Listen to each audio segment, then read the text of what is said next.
Hey, how's it going? This is LYSDEXIC. I'm from Melbourne in Australia. Big ups to Ned for having me on. Appreciate that.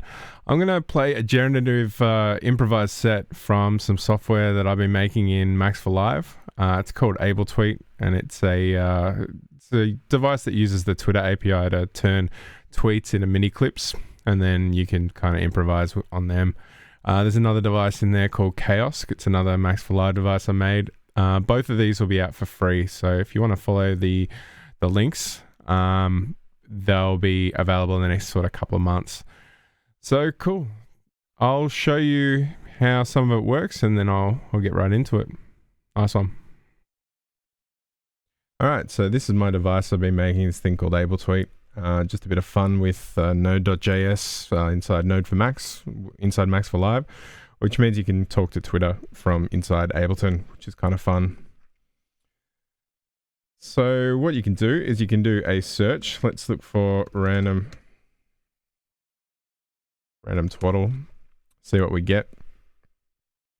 So you pull up 9 tweets, maximum of 100 with the Twitter API. So we'll just pick this one here. Each tweet has a bunch of data. It's got like when it came from, the ID. If you want to actually punch it into a browser, you can get the URL as well. There's the tweet there. Duke Lucas, sorry about that, but this is twaddle. We've got all sorts of stuff, you know, hashtags, stuff about the user, if it's part of a thread, all sorts of crap. Yeah, here's all the information about the user. But the interesting thing that I'm running on this as well is sentiment analysis. So what it does is it'll scan each word of the tweet and it'll compare it to this list of words. That list of words is the AFIN 165 4,000 word list someone made. So for each word in the tweet, it'll look for ones that are negative or positive according to that list. So in this particular tweet, the whole sentiment is -2. Because of these words that are in the calculation. So the first word is no, -1, and sorry, -1. So let's turn this into a clip and I'll show you what that does. No gap is just the gaps between each note. Each word of this tweet will become one MIDI note. So let's make all 9 into clips. And it does it quite quick, which is nice. And that tweet I was just looking at is this one here. Sorry about that, but it's random twaddle. And the whole tweet text is the name of the clip. You just can't view it because of Ableton's screen real estate. But if you really do need to read that tweet, it's saved into the full clip name. So let's have a look at the clip that it's generated.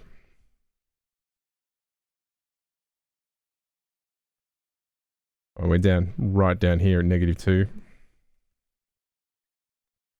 But so this is treating everything between the spaces as one word. So at Duke Lucas __. That is the first word. So that's this. So that is 1, 2, 3, 4, 5, 6, 7, 8, 9, 10, 11, 12 characters. So it's 12 12th notes, which you get a full bar. And then the next one is the word sorry, and that becomes a chord. So it's chosen this register down here. In future versions, I'll probably make it a bit less randomized. In pitch is probably the most randomized thing, but it's based on the characters in each word, so it's not completely random. But we get this kind of crazy pattern. I can transpose it up if I want to, you know, play things that we can hear without a sub. So, you know, transpose it up to G#2, and that's the root note. So it's actually quantized. If we have a look, I've got some quantization settings, just basic harmonic minor, and you can adjust these quantization arrays in here. So you can, you know, while you're going, if you want to make up some new quantization arrays, you can do it in there. But what I like to do with this thing is not make music. I like to make crazy noise. But what I'm going to do is this will be, you know, available for you guys to play with eventually when I put it up. So before I get on with it, I just want to show you one other feature that's kind of fun. We can do this, you know, turn stuff from Twitter into clips, but we can also just make this random pattern.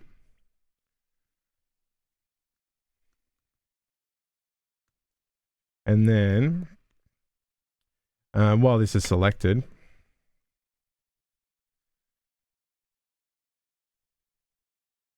I can tweet this clip out. And this device actually has a browser in it too. So I can have a look at Twitter. And the API key that's associated with this particular device on here is for the Abletweet Twitter account. So I'll have a look there and see if it tweeted it out. That's not it.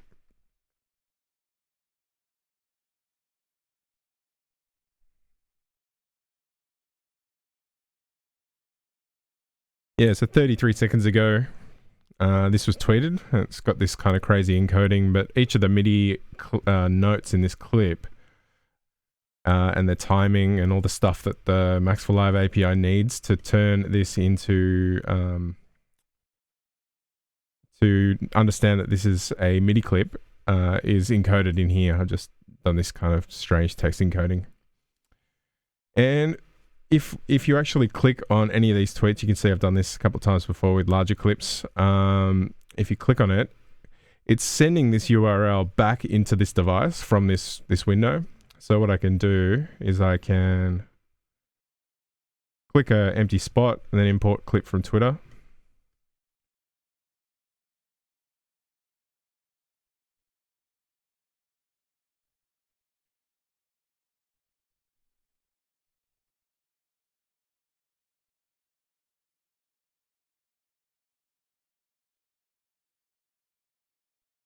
I must have already clicked a MIDI note in this clip, but if we have a look, these two clips should match up.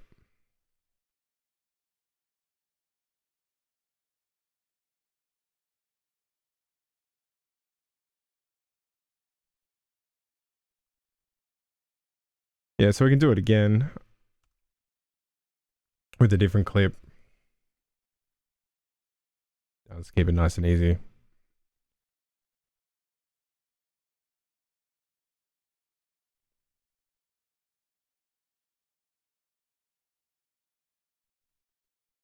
Let's import one of these other ones.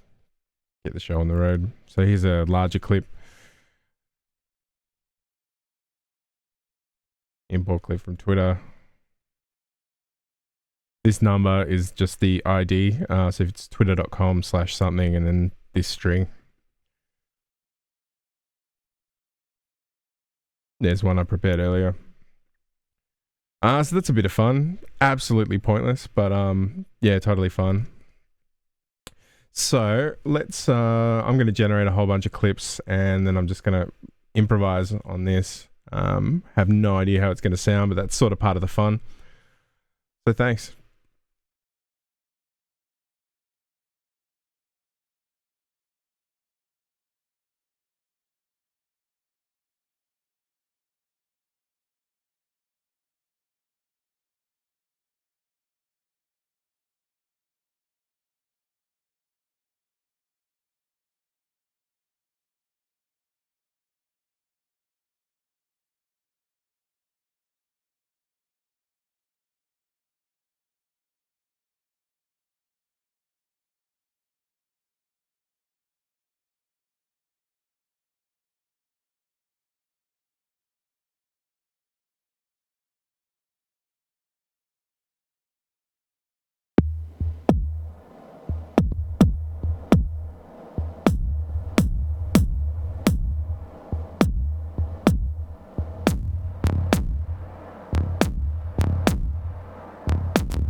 Cheers for listening.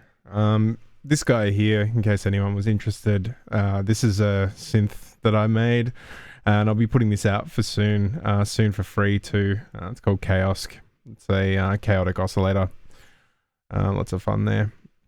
Cool. Cheers.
Mm-hmm.